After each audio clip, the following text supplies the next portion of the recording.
So good day po, no? Bali dito po sa video tuturo natin kung paano mag-register ng basic users and admin sa atin pong G24B kasama yung face recognition. So una gagawin natin, tap natin yung unit, then press asterisk, then number sign. So nag-unlock po siya, no, kasi na-recognize niyo yung face ko, naka-default pa siya. So ang gagawin natin, press lang po ulit, asterisk number sign. Ang admin code, default 1, 2, 3, 4, 5, 6, then sharp to enter po. May voice prompt po yan every option. So admin, number 1. Yung regular users, number 2. So gagawin ko is admin.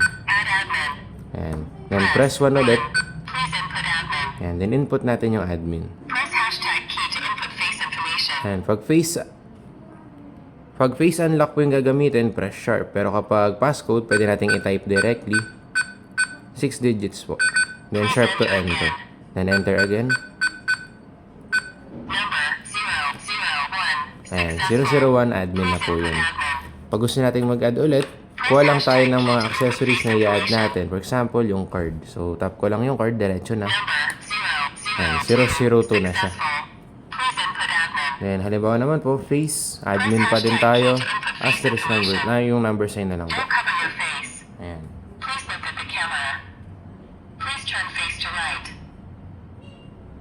Then, susundin lang po natin yung prompt ng camera.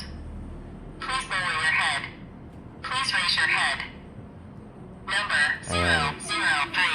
So, successful na po. Registered na yung aking passcode, card, then face. So, gagawin ko naman is user. So, pag magbaback tayo, press lang po natin yung asterisk.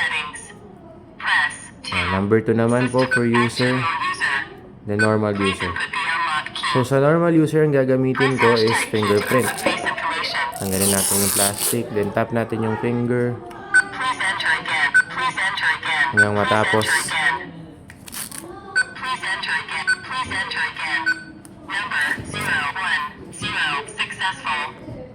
Ayan, so yun lang po yung gagawin natin kapag mag-a-add po tayo ng users, mapa-admin man o regular sa atin pong G24B.